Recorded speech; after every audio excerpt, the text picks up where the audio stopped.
This video is brought to you by MoviePalette.com and enter ROOM15 for 15% off of your palette.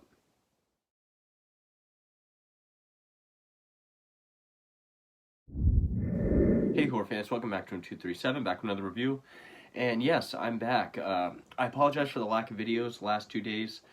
I've been really sick lately. I was actually in the hospital last night for flu-induced asthma attack. I'm still kind of feeling it. So if I'm talking kind of slow or if my breathing seems kind of bad, that's why. But I do feel a lot better. So I apologize for that. I also apologize ahead of time for how lengthy this video might be. This is probably going to be another long one, because I am continuing my run through of films based on real life serial killers. This is one that I wanted to review early on. This isn't another one that I own. This is one I found on YouTube. It is another one of those 3-hour TV movies. And it is another one where almost every scene, there's like a date and a fact that happened. So I had to go to my notes and then... So there's a lot to go through with this film. So it's probably going to be a long one, so I apologize for that as well. But I figured this would be a good one to return on. I did mean to do this last night. I watched the first half Sunday night. I was going to finish it last night and do the video. But again, I was just so sick that there was no way I was doing it. So... this is one that, yes, like I said, I did want to see.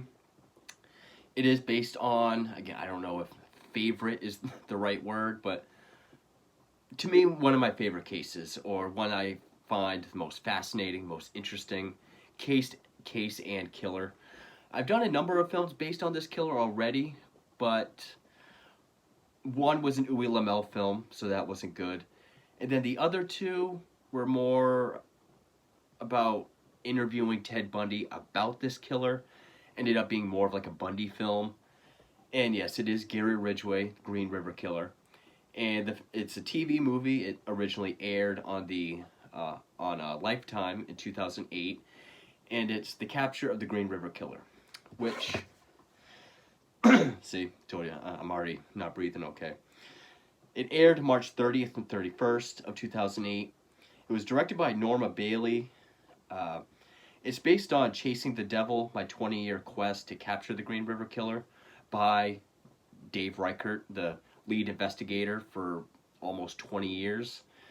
I would like to get that book. Unfortunately, if I had to rank my favorite serial killers or cases, Ridgway would be number 5 or 6. So I find it kind of sad that the only book I have is this one by Ann Rule. Though it is a very good book, but I mean... There's that one by Dave Reichert. There's The Riverman by Bob Keppel, which I've reviewed the film of that. That was one of the better Ridgway films, but even that one kind of ended up being a Bundy film.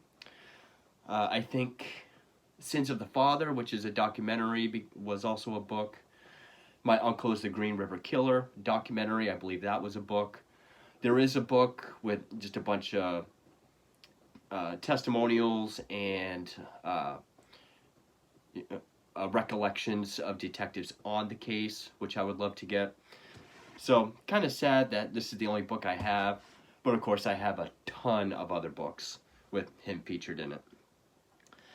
But playing Dave Reichert is Tom Cavanaugh. I think people will know him from the TV show Ed, I think. I haven't seen him in anything. Amy Davidson, Sharon Lawrence, James Russo, and James Marsters. Now, it was written by John Pilemeyer, if I pronounce that correctly. He plays Gary Ridgway in this film, and I couldn't find any photos of him as Ridgway. I did find one. It's not a good picture, but I'll put that up later. He doesn't really... Later in life, like around his arrest, yeah, he looks quite a bit like Ridgway. His demeanor is perfect. But even when they give him the hair and the mustache in the 80s, he looks a bit too old to be Ridgway. The theme composed by Christopher Ward. Matthias Herndl did cinematography.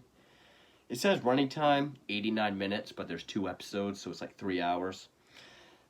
No, it says it was one of the top 10 television productions of 2008 and twice nominated for a Gemini Award for Best Costuming. I guess 2 million viewers watched it,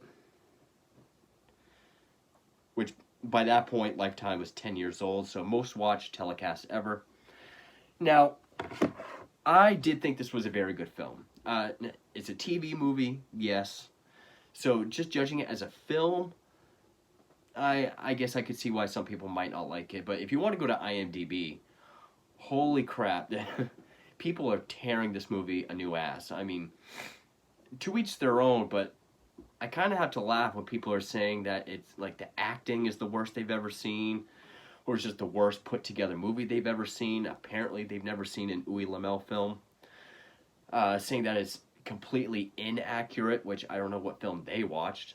Saying, did anyone do any research? It's based on the book by the guy that worked the case. Obviously, some things are changed, from what I can tell, because this probably has the most amount of notes that I've taken about comparing fact from fiction. And maybe the dates are off by a little bit, or maybe the names are slightly changed, which I couldn't really find the rhyme or reason as to why some names were changed, some photos were changed, because they do use real victim photos for some of them. The only thing I can think of is maybe because there's a framing device with these two young girls named Helen and Natalie, who go by Hel and Nat, who are fictional characters, but they're just supposed to represent sort of the victim profile of Gary Ridgway. Not really based on anyone specifically. I thought that worked out fine. I mean, again, yes, I am a stickler for accuracy, but if it does come to a point where I think at the end Ridgway doesn't completely admit to killing her, maybe leaving her as a suspected victim. But if you're going to use a fictional character as like a representation, I think that's fine. You know, it shows her as a good young girl, meets sort of a wrong side of the tracks girl, they become friends. First girl, Helen, or Hel, she has a rotten home life, even being abused by her stepdad or mom's boyfriend, turns to prostitution, drug addiction, and she's just supposed to represent the kind of victim that Ridgway would go after. And she's supposed to be the voice of the victims. She does the voiceover narration. Every once in a while, we cut to her standing in like what looks like a parking garage. And yeah, a lot of the voiceover sounds kind of cheesy and a little tacky, talking about God and fate, being masters of our own fate and stuff like that. So it sounds kind of cheesy. But her kind of being the voice for the victims, I think that kind of works. Because again, they can't focus on 49 specific victims. So just sort of making her the representation, I think works fine. Now, I think some people might have been turned off by the film a bit because Ridgway is not the main focus. We see him a little bit throughout the first part. It doesn't come out and address, this is Gary Ridgway. In fact, they don't even do that until probably the 2-hour mark, which, excuse me, it's starting to get to me now. They don't actually come out and say, this is Gary Ridgway, until about 2 hours in. So I think some people were kind of turned off that this isn't like a Henry Portrait of a Serial Killer, which it's a TV movie. It's not going to be that graphic. Or even something like, you know, the early 2000s Gacy, Bundy, Dahmer films where he's the main character. We follow him through all the crimes. But you would think the title of the film, the capture of, you should know it's going to be a procedural. And even then, it's still very interesting. You know, even though I knew a lot of the story already, I was interested in seeing where it was going to go, what they were going to touch on. And I still thought it was a good film. I mean, if you followed this portion of my channel, you know that these TV movies, TV or Netflix, are some of the best that you're going to get, both in quality and in accuracy. And this one is very thorough. Even if it doesn't really show Ridgway committing the crimes, which I know is a big issue for a lot of people. You know, it has to show the killer. As long as it gets the facts right around it, I'm totally okay with it. I mean, I still think Extremely Wicked is one of the best ones made. and that doesn't really show Bundy doing anything except for like the last couple frames of the movie. So as long as it takes itself seriously and it gets stuff right, then I'm all for it. I know people want every one of these to be Henry Portrait of a Serial Killer and as graphic as August Underground, but people who, that's what separates the term I've been using, surface level, and actual enthusiasts who like to know the facts about the case. You know, and even when Ridgway does come into the film, I think it was decent casting, because I mean, he didn't get arrested till 2001, so he's going to be a little bit older. The guy playing him looked like him. I don't know if anything said in the confession was actually lifted directly from the confession tapes, like I know other films will do. In fact, I think it was either The Riverman or Ted Bundy and the Green River Killer actually put footage of Ridgway and the character kind of saying some lines directly from it. This film, I'm not quite sure if it does that, but I thought the guy playing Reichert did a fine job. You can tell during some scenes or lines when it's dramatized or elevated for dramatic effect or something, but I mean, it follows the case pretty closely, and I mean, almost every scene there's a date with something happening that moves the story forward, which really gave me a lot to work with as far as my notes go. But I didn't think the acting was that bad. Definitely not as bad as some people make it out to be. It is quite thorough as far as the case goes. It was shot well. It tries to be stylish in some areas. It does have a lot of montage scenes, like when it shows detectives work through paperwork or evidence. There'll be almost like comic panels, like a big one here, then like three, and it'll like slide over and do more. Or it'll get stylish during Ridgway's confession, where it'll kind of show him with his victims, but it'll be like repeating a line, just kind of showing one after another. So it does kind of, or like him pulling one off screen, and then when they go back on screen, it's a different victim. So it is stylish in some areas. But I mean, it's a TV movie. So I give it some slack as far as the acting or cinematography or editing or something goes. But even in that respect, I still thought it was well made. I thought the acting was decent.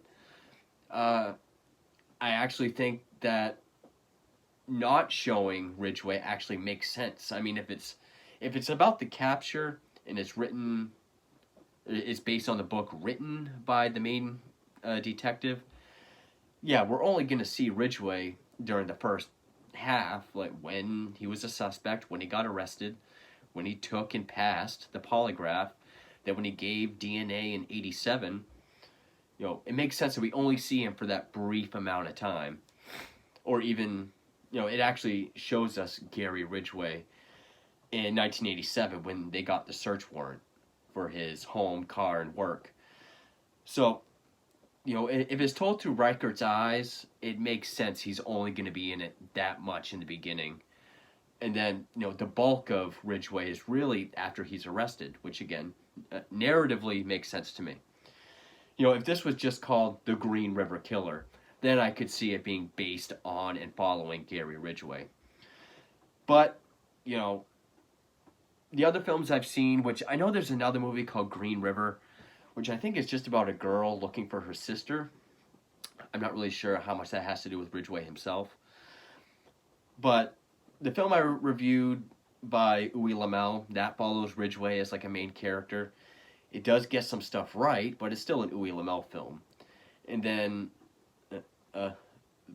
the Riverman and Ted Bundy and the Green River Killer, Ridgway's barely in it. And it's more so Bundy films, really. So this technically is really the only one to specifically follow Ridgway since that Uwe Lamel film that I reviewed. And although Bundy does make an appearance in this, it does show when he was interviewed by Keppel. They changed his name for some reason. Most of the names on the law enforcement side are the same. Why they changed Keppel's name, I have no idea. Uh, you would think they wouldn't, but so even though Ridgway's not the main character, I mean, if you want to learn about the Green River case, I don't see why this couldn't help you out with that. It's very informative. It's very in depth. Granted, it doesn't specifically follow all 49 victims, but the things it does show, it's mostly accurate. The things it really does kind of fluff around or dramatize or slightly change would be specifically the scenes involving the other suspects that were apprehended at the time. There were 3 other men in real life that were arrested as Green River suspects. Actually, I think there were 4. There was 3, but then there was one that actually came out. They came out and said, this is the Green River Killer. They changed the names of them, or actually I think they kind of consolidate the first 3 into just a couple. One of them even commits suicide in the film. I don't think any of that happened. One was a cab driver, so I'm not quite sure. I think most of that was dramatized. I think a lot of that was fictional. There were 3 guys, and then there was the last one. But the way the film portrays it, I think, is more on the fictional side. But other than that, everything dealing with Ridgway, the victims, the dates they were found. The dates might be a day or 2 off. Or some of the names might be changed. I mean, that's probably for family reasons. But, I mean, I could definitely see, if you want to learn about the Green River Killer, I could definitely see watching this. I mean, I would probably have a book handy just to double check.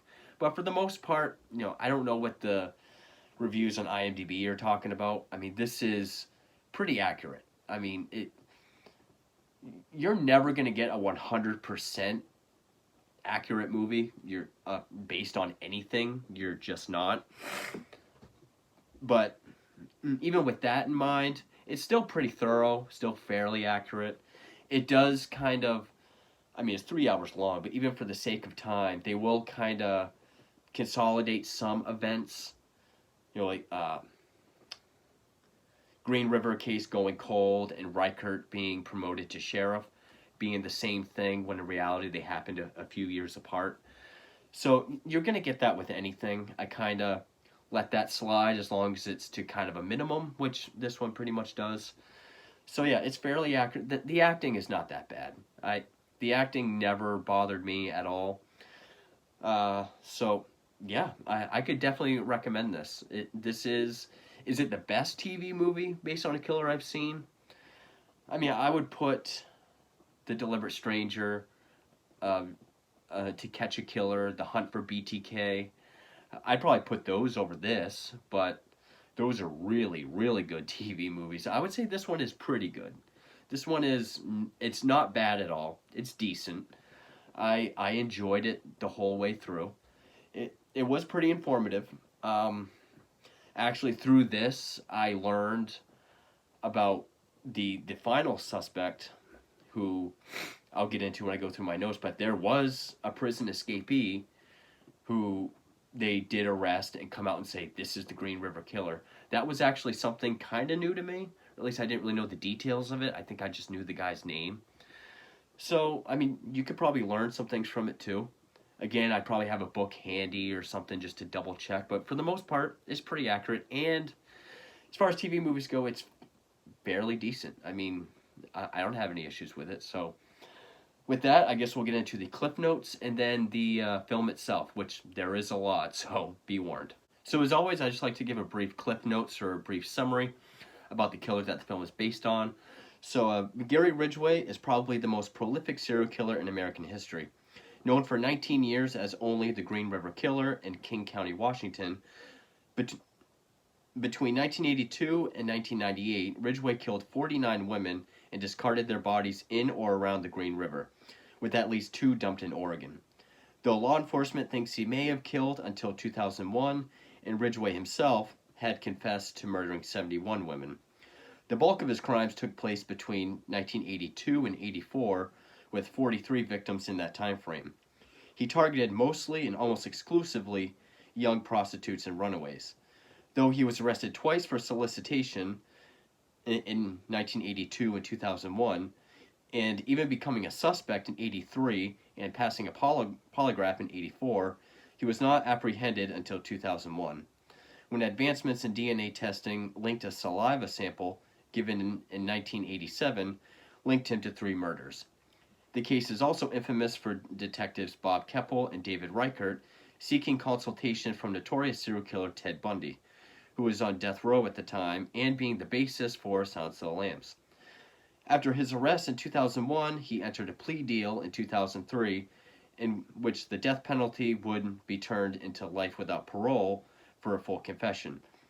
Though he confessed to 71 murders and authorities think he may be responsible for upwards of 90, he has only been convicted of and confirmed to have killed 49. The case would go on to become one of the most expensive in history and was even considered cold in 1991, 10 years before his eventual capture. And so now we come to the film itself, and again, I ended up having to take a lot of notes for this, because like I said, each scene, there's like a date or a fact or something. So, hold on. Opening credits put to Reichert responding to a domestic violence call with a knife-wielding man trying to kill his wife, and Reichert being slashed in the throat. That was true. That was in 1971. That's when he was newer to the force. We're introduced to 16-year-old Helen Remus, or Hell. She's a fictional character not based on anyone. She's just sort of the sympathetic voice for his victims, which I mentioned earlier. Mostly voiceover, but we'll also cut back to her standing there in like a parking garage, which in some scenes later on, the camera will kind of pan, and you'll see victims from earlier in the film kind of standing there. And then at the very, very end, it'll show her standing there with all the names and ages of the victims popping up around her. So, using her as sort of the voice or the background of the kind of women that Ridgway would go after makes sense. You know, I figured that was tasteful in its own way. I mean, they didn't necessarily have to do the voiceover. I could have done without that. But sort of using her as kind of the stand-in or sympathetic voice for almost his entire body count, I thought that worked out fine. 16-year-old prostitute Wendy Caulfield found dead in early July. True, that was the first victim. She was killed July 8th, but found July 15th of 82. July 12th, 82, another body found named Marsu Haller. Her real name was Deborah Lynn Bonner, age 23. She was the third victim, but second body found. True date as to when she was found, but she was killed July 25th. I got my dates wrong. The film said August 12th. That's when she was found. She was killed July 25th. We'll show several victims with rocks put into their vaginal areas. Now, he has said that's to help them sink. Later on, he will say, so no one else will have sex with them. They're my property. I think he has said something to that effect in the confession tapes. It's been a while since I listened to him. I do know that they have said, and he has even said to a point, that it was to help weigh them down, even if they're just little pebbles. David talks about his past with his father. He was abusive towards his mother and all 7 children. August 15th of 82, 3 bodies found. True. Marcia Chapman, 31. Cynthia Hines, 17. And Opal Mills, 16. Killed either August 1st, 11th. Oh, they were all killed August 1st, 11th, and 12th of 82. In that order. And those were their real names. Shows hookers on the SeaTac Strip in Seattle, Ridgway's hunting ground. These were a couple other very nitpicky reviews I saw on IMDb. One guy even said, the Strip doesn't look like that. They're making it out to look like the Sunset Strip. And, in all caps, he put, it rains there, or it rains here. Every time they show the Strip, the streets are wet. So it implies that it's rainy there. Another one has said that you can't see the Sears Tower from anywhere where the bodies are found. Because apparently, I didn't notice it, but apparently it's in the background in every shot where they find a body. That is incredibly nitpicky. Like, a lot of movies will do that. You watch a movie that takes place in New York, it will show the Statue of Liberty somewhere in the background where you can't really see it in real life. So, saying that the movie didn't do their research or that this is a garbage film just based on that, wildly stupid, in my opinion. FBI profiler Seth Imperia comes up with a profile based on Bob Keppel. Again, I don't know why his name was changed. It shows how his profile was off. In real life, his profile was off a bit. I don't know to the extent of this. Which, in a way, he wasn't wrong. The profile said they're looking for, an unmarried drifter, which Ridgway was married 3 times, none of which was during his main killing spree. The divorce of his second wife in 81, and being married to his third in 88. So the bulk of his crime spree was in that unmarried period. September 8th of 82, Jeb Dallas gives police info on Green River. He says a cab driver named Crazy Joe, which in October they picked up a cab driver, Melvin Wayne, a regular of SeaTac. He failed a polygraph, but 3 more victims were killed while he was in custody. It shows the polygraph. It shows... Actually, I think he takes 2. This part of the film got kind of confusing. I'm guessing this Jeb character is based on the Melvin Wayne character, or guy in real life, who was a cab driver who was contacted... He did contact police with suspicions in 82, became a suspect himself. Even didn't do very well on a polygraph.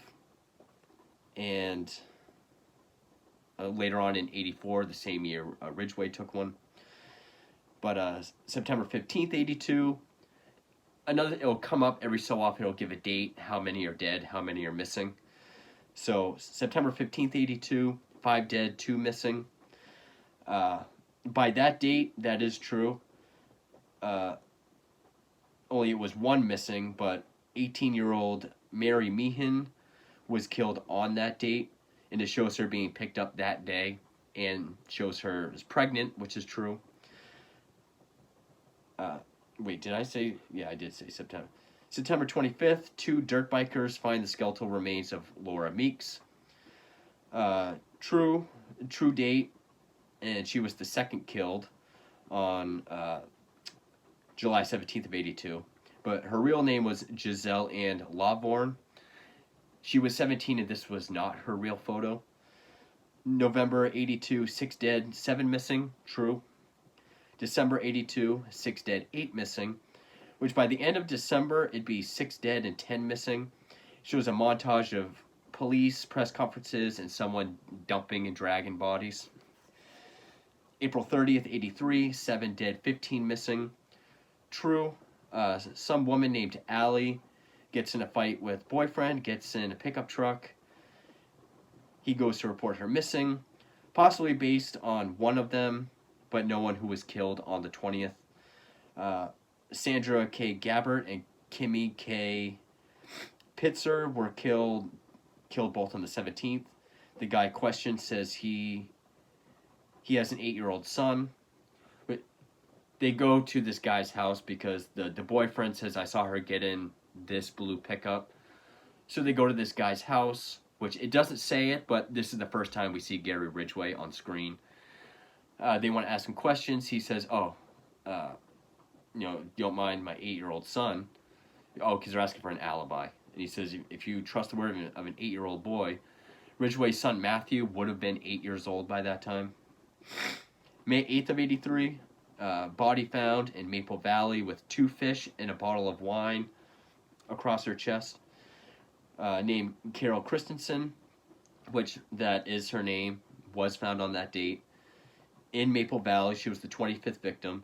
She did have 2 cleaned out fish across her chest, but the wine bottle was in her hand.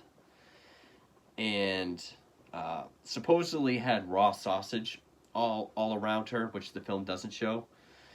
At first, they thought that it represented the Eucharist, the body and blood of Christ. Also shown to be African American, but she was Caucasian in real life. And then I put pettiness. Someone said this movie was garbage and inaccurate because those are the wrong kind of fish to be found in that river. Wow, I put. You're going to call this movie garbage because they put the wrong type of fish. Like, you can't catch that fish in the Green River. So, okay. Yeah. Throw out a whole 3-hour movie on that basis alone. Names of victims start popping up all over the screen, some with disappeared next to them, which of the 20 names on screen, only Judy Hemmerly disappeared isn't accurate. There is no name Judy Hemmerly. A woman named Greta says that Green River Killer tried to kill her. July 17th of 83. Joe Jakes is arrested, probably based on one of the 3 people they picked up, one of the 3 suspects. October 27th of 83. 12 dead, 23 missing. Pammy Avent went missing the day before, not found till 2003. There were 38 total victims by that date, but some were not attributed to Green River yet. And Constance Elizabeth Naon, found on that date, killed June 8th.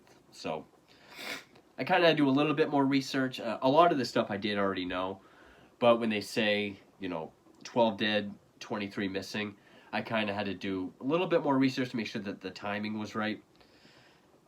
But for the most part, it's fairly accurate. November 13th, 83, Mary Nean found. They also were able to tell that she was pregnant. True to both, also a Jane Doe found that day.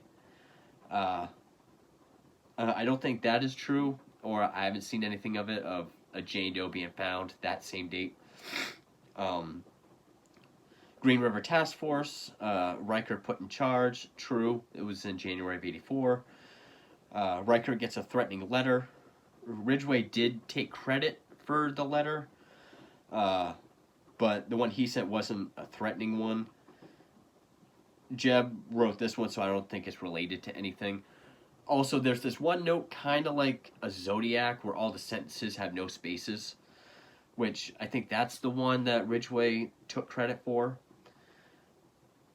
which is this one, February 84. Anonymous letter received, shown without spaces. What you know about the Green River Killer, with no spaces. And call me Fred. And it puts incorrect facts to throw them off. He did take credit for that. I don't know if it was as lengthy of a letter as the film makes it out to be, or Reichert studying it for, 15 years. March 22nd, 84 says 19 dead, 22 missing. True, the 43rd victim, Cindy Ann Smith, 17, was killed the day before and not found until June 27th of 87. Montage of photos and bodies found. Then April 2nd, 84, 24 dead, 16 missing. So somehow we're back down to 40. This is when it really got confusing, because a couple of these dates, it'll add up to 43, but then we're back down to 40, back down to 40, then we're back up to 43. Even with the numbers changing of dead and missing, it was kind of confusing to me a bit. Task Force receives a letter offering expertise on the Green River Killer. Seth Imperia says that it's legit. He knows because it's Ted Bundy. So in October of 84, Bob Keppel, which Imperia is based on, Keppel was the one that received the letter, not the task force itself. And so he and Reichert are sent to interview him. November 16th, 84, they go and interview Bundy. I always read that it was in 84. Some places say 86. Maybe 86 was the last time They talked to him about Green River, because I know Bob Keppel would continue to interview Bundy up until his execution. But he only has this one scene. There's this scene, a scene of him watching TV covering Green River, and then a scene of his execution. But, so yeah, it says November of 84. I believe it was November of 84, but some places will say 86. But yeah, that's what I think he was talking about, his own crimes. The guy doesn't look like Bundy at all, but he kind of sounds like him. He doesn't refer to him as a Riverman, and the only thing he really says is, if I remember correctly, he does say something that Bob Keppel already said, or maybe he said that the guy is married, does have a job. But the thing that really stuck out was he'll return to the dump sites to have sex with them, which was really the only useful thing that Bundy gave them, and that's widely been said that that was the only useful thing that he gave them. And yeah, it doesn't refer to him as Riverman. May 10th of 85, 29 dead, 11 missing. Somehow we're still at 40. But by March of 84, there were 43 victims, dead or missing. And there was none in 85. It didn't show results of polygraph in 84 or arrest in 82 and in 83 becoming a suspect. It doesn't really show. It shows Ridgway taking a polygraph, but it doesn't show the results or them really looking into him that much. June 12th, 85, in Trigard, Oregon. A skull is found and a whole body found nearby at a construction site. True, Denise Bush's skull was found at a bulldozer site in that area on that date. She was the 11th victim killed on October 8th of 82. More remains were found later in 1990. And Shirley Sherrill was victim 13, found 2 days later, so not the same day that the film shows. She was killed October 20th or 22nd of 82, and they were the correct names. Another suspect charged through hair and DNA, and another suspect hangs himself. Again, I don't think any of the suspects hanged themselves. July of 86, 37 dead, 5 missing. There were 43 victims dead, with 7 of them missing. Last one at that point was Cindy Ann Smith, killed March 21st of 84. Last found was June 14th of 86, victim number 40. Or Kimberly Nelson, killed November 1st of 83. So, yeah, this is when it got kind of confusing. Flashbacks to when Ridgway stabbed a 6-year-old boy, when I think he was like 12 or 13 at that time, or somewhere between 12 and 15. He stabbed a 6-year-old boy and said, "I always wanted to know what it felt like." True. It does show that. March 6th of 87, 37 dead, 7 missing. There were 45 victims, and the last one was February 7th of 87, Roberta Hayes. By this point, he was killing like one a year. 87, I think 88, 90, then 98. Once you get past 84, the killings were very scarce. Helen sees a picture of his son Matthew in his wallet after being picked up. Again, Helen is a fictional character, but he would often show the women, he would either show them or he would have it in his wallet or in his visor, a picture of his son Matthew, to kind of help bring their guard down, make him look less threatening. Or if he brought them over to his house, which he would do, he would show them around and specifically show, "This is my son Matthew's room." Again, to make him say, "Oh, he's a father, young son, he's less threatening." Flashback to when Gary was a boy, and he'd wet the bed, and his mother would chastise him and wash him herself, specifically his genital area. True, and this is also said to be where his hatred and sexual fixation with his mother began, and associating sex and violence.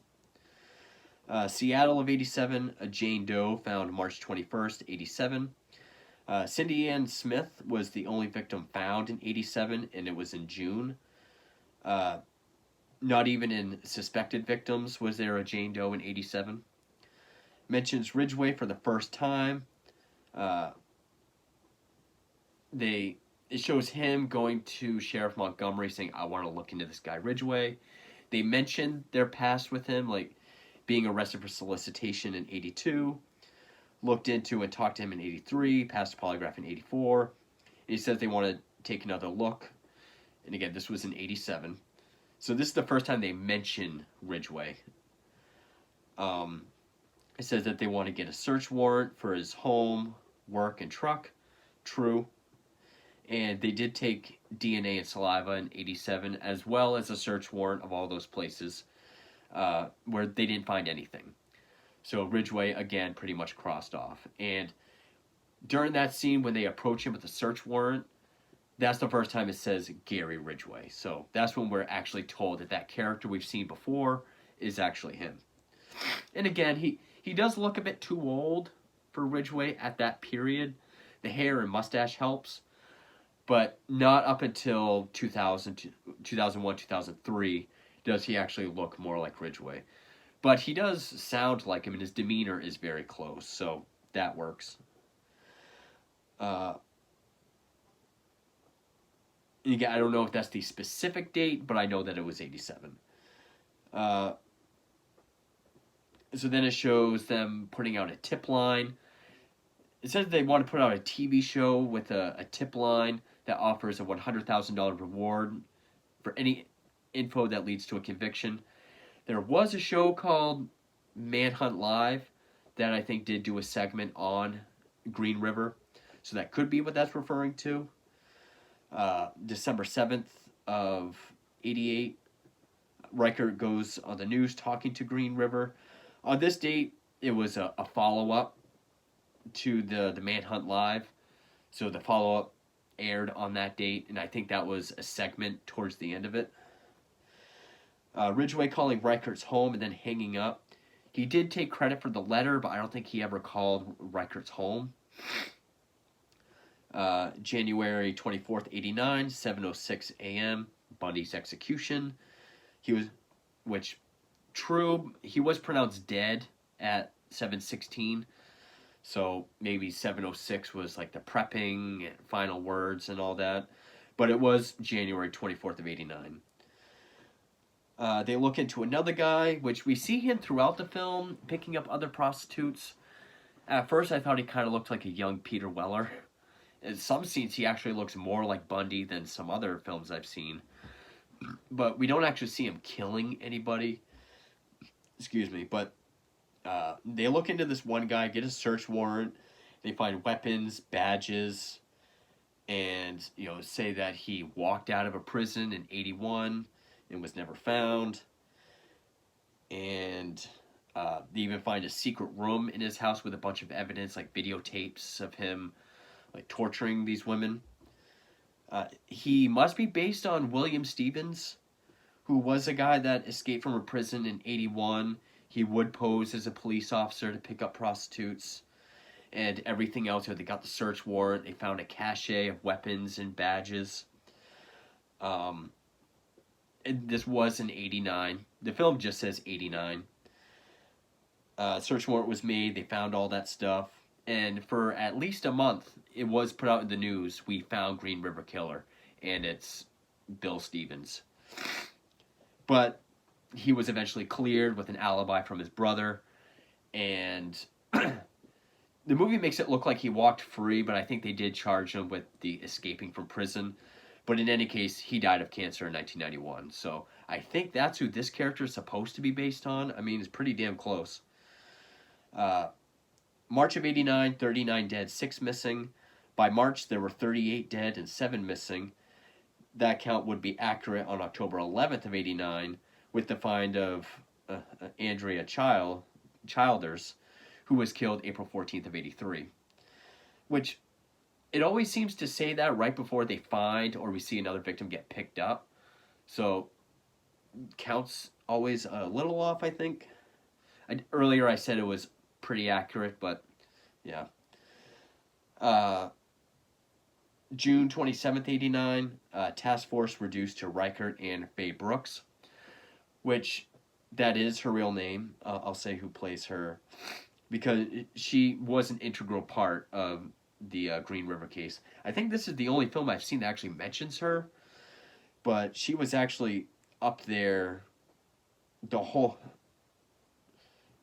She was up there with Reichert through pretty much the whole investigation. She was very important. Where is she? Ingrid Rogers plays Detective Faye Brooks, which the casting spells her name wrong. It's Fae that spells her name. But, and yeah, with this scene, it says that it's, well, no, that's actually the next one. It was disbanded in '89, but those two stuck with it up until his arrest. Reichert says he was attacked as a young boy, and it shows these flashbacks of him being belted down by the river, which is true. I'm guessing it was at the hands of his father, because it was shown earlier in the film when he talked about his father. Ridgway suspected again. Another body found. There's an interview with Ridgway's second wife, Gladys. His second wife was named Marcia Lorraine Brown from 73 to 81. She's the mother of Matthew. Before any of the murders. But then it gives her account, like through their marriage. It says that he was very religious, which is true. He was said to always carry a Bible around and then like cry when he read it out loud. But he would also solicit prostitutes a lot, and that's kind of what led to their divorce. So it hints at that. First being arrested in 81, true. But Reichert puts it together for why Ridgway is suspected for a scratched arm. Because this one victim comes in and says, I scratched him with his arm, and that's how I was able to get away. And then he remembers when he first went to interview Ridgway, he noticed him like covering up his arm. But when they ask him about it, he says he spilled battery acid on it.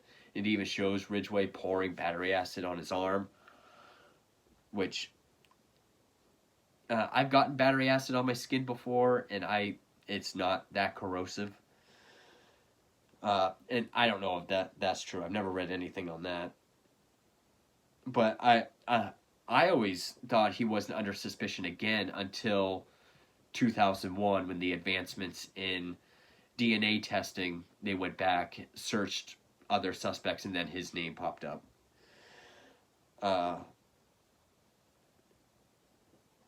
But it mentions how the profile was wrong. They were looking for a drifter. Ridgway was married, though not during his spree, but it shows him remarrying in 1988, which is true. That was to Judith Lynch, whom he was married to up until 2002. That was when she actually filed for divorce. March 16th of 1990, Reichert taken off the task force as he's promoted to sheriff, replacing Sheriff Montgomery, and the case going cold with one single investigator. He wasn't promoted to sheriff until 97, and the case wasn't considered cold until 91. So it's kind of pushing events together. And then after that scene, we jump straight to 2001. They decide to pull some old DNA with the advancements, taking little droplets of sperm found on the pubic hair of one victim, see what that comes up with. That's true. September 10th, 2001, DNA samples link Gary Ridgway. It was actually March of 2001 when they linked him to 3 murders, but the film... When they linked him to 3 of the murders, but the film shows 3 being linked. I don't know what I'm... Oh, because the date was wrong, but it does show that he was linked to 3 of the murders, okay? Gary Ridgway arrested at work as a spray painter at this truck factory. True, it doesn't say, but it was November 30th of 2001. He was arrested on suspicion of 4 murders, and they name Marcia Chapman, Cynthia Hines, Opal Mills, and Carol Christensen. Those were the first 4 he was initially arrested for, so that's true. His lawyer is able to possibly get him off for the age and disintegration of the evidence, which is true. So then they test other bodies for spray paint. There were little spray paint particles. And it says that they're going to test it for specific brands and time frames. And they were able to link him to 3 more murders, which is... It doesn't say the names, but that did happen. They did take the spray paint samples, and they were able to see it was this specific brand that his truck factory used during the time of those murders. And he was linked to Wendy Caulfield, Deborah Bonner, and Deborah Estes were linked to him through the specific paint that Kenworth Truck Factory used. And that was when his lawyer pretty much says, you screwed yourself now. So that's accurate. They talk of a plea bargain for his confession, for the death penalty going down to life without parole. True. And maybe this is a little dramatized. It shows Reichert going to the grandmother of one victim and being like, I'm asking you, can you support this plea deal we're going to make? And he takes out a picture of Helen. It's like, she's still not found. Which, by this point, she disappeared a while ago, but she's still doing voiceover. And one thing I did notice is this cokehead boyfriend that she had been dating. Brandon Fletcher. You might recognize him. He was in Freddy vs. Jason. He was in Werewolf of Fever Swamp and Goosebumps. But yeah, she disappears at some point, and then she kind of becomes the one that got away for Reichert. Like, that's when he wants to find out what happened to her. In some scenes, she'll even appear as like this apparition, like this conscience, being like, Reichert, you gotta stick with it. That was kind of cheesy, but I get what they're going with. June 13th of 2003, Ridgway enters a plea deal. True. I don't know.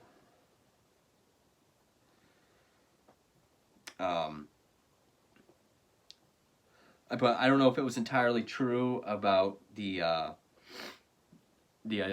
difficulty of getting that deal.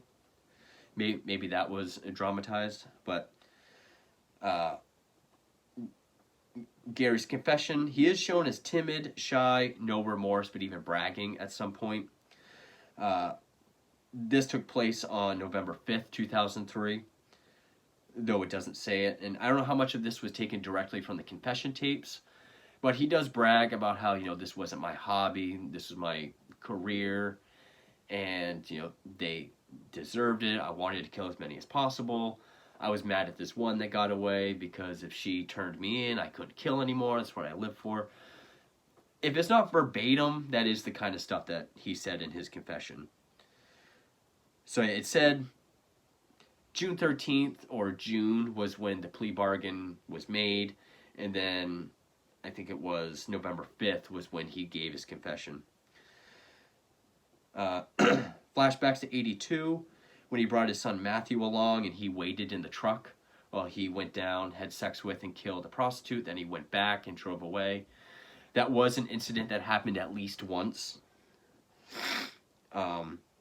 Which then he would go on to say, from that point on, he would bring them all to his house, which he would also do, but I don't know if it was every single time after that. Says he would go back and have sex post-mortem. True. In real life, he said that he would go back for 2 to 3 days sometimes until the flies set in, his words. Also saying that it was free. But he also said that it was easier just to go back to a dead victim than it was to try to accost a new one. June 13th of 2003, Ridgway leads police to unfounded dump sites. He did do that, and they found at least 3 bodies, but the first was found on August 16th, which it shows. And that was the body of Pammy Event. And then 2 were found in September 28th. Another body was found, but Marie Malbar was found on the 26th. It says 48 bodies were found, but some weren't found until after that search. And as of 2010, only 49 have been confirmed. So some So some found may have been suspected but couldn't be linked to him. Maybe that's what they mean.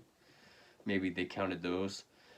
Uh, says he says that he also killed into 91 and 98. He does have a confirmed victim in both 1990 and 98. Says he killed 71, which is true. He did confess to 71. And then we get that scene where they're driving away in the empty parking garage. Then it pans over to the Helen character. And then all the names and ages pop up on the screen, which is true. Actually, it says that after the end text, which is Gary Ridgway was sentenced to 48 consecutive life sentences. He is currently serving at Washington State Penitentiary in Walla Walla. True, though later a 49th conviction will be added. That was the body that was found in 2010. Then when they drive away, the camera pans over and we see all the names pop up next to the Helen character. Which, okay, I thought that was tasteful. If you're going to use a fictional character as a symbol for all the victims, I think that's a good way to do it. At least at the very end, show her, but then have all these names pop up. I thought that was tasteful. But then it goes on to show an epilogue with the Helen and Nat characters talking about fate, which... take that for what it is, I guess. Then at the end it says this film is dedicated to the victims and families. Whew. So, I thought it was going to be a lot longer than that, but but yeah. So that's the capture of the Green River Killer. I'm not sure what people are talking about when they say inaccurate, bad acting, worst movie they've ever seen. I mean, it's a TV movie. The acting is not going to be Oscar caliber, but I thought the acting did just fine. Especially the scenes playing with the guy playing Ridgway, especially during the confession. He really brought Ridgway out, especially in his demeanor, how timid or bragging he is.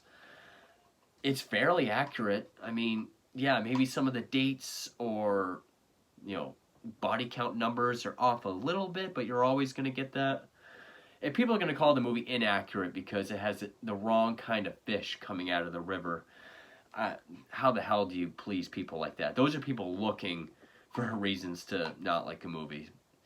But yeah, like any other TV movie I've seen, it's pretty thorough. It is pretty accurate. I say it's more than fairly accurate. And I really enjoyed it. I mean, the title should let you know, The Capture of the Green River Killer, that it's going to be more of a detective procedural rather than like a portrait of a serial killer. I still would like to see sort of a portrait movie of Gary Ridgway, but until that day comes, if this is the best Green River movie we get, I would be okay with that. It's pretty factual. You can, if you wanted to learn about the Green River case, this would not be a bad place to start. As long as you have like a book or a documentary afterwards, just to kind of put everything into correct context, even though most of what's in it is accurate. More accurate than I thought it was going to be. But, so yeah, I would probably say this is the best Green River movie that I've seen so far. Even though the other two essentially became Bundy movies, and the first one I saw was an Uwe Lamel film, so... But yeah, there's also some great documentaries like Sins of the Father, My Uncle Was a Green River Killer, the Mind of a Monster episode, which I think is on Peacock.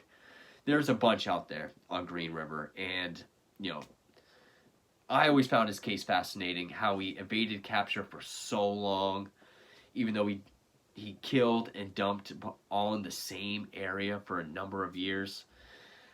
And, how it became the most expensive case, one of the most expensive cases, or the most expensive at that time. And it wasn't until just advancements in DNA caught a little tiny bit that was his downfall. Just a very fascinating case, and this movie gets a lot of it right, especially a lot of the finer details. So people saying this, like, did anyone even do their research? Yeah, the guy that wrote the book that the movie's based on, and the guy that wrote the book was the lead investigator. I will pick that book up along with Bob Keppel's Riverman, so that this isn't the only Green River book I have. Again, still a good book, but I definitely need to pick those up. So yeah, very solid film. I really enjoyed it. It's more accurate than people say it is. The acting is better than people say it is. And yeah, I apologize for the length of this video, but it was a 3-hour film. So, not sure what I'll do next, but in any case, thank you for watching.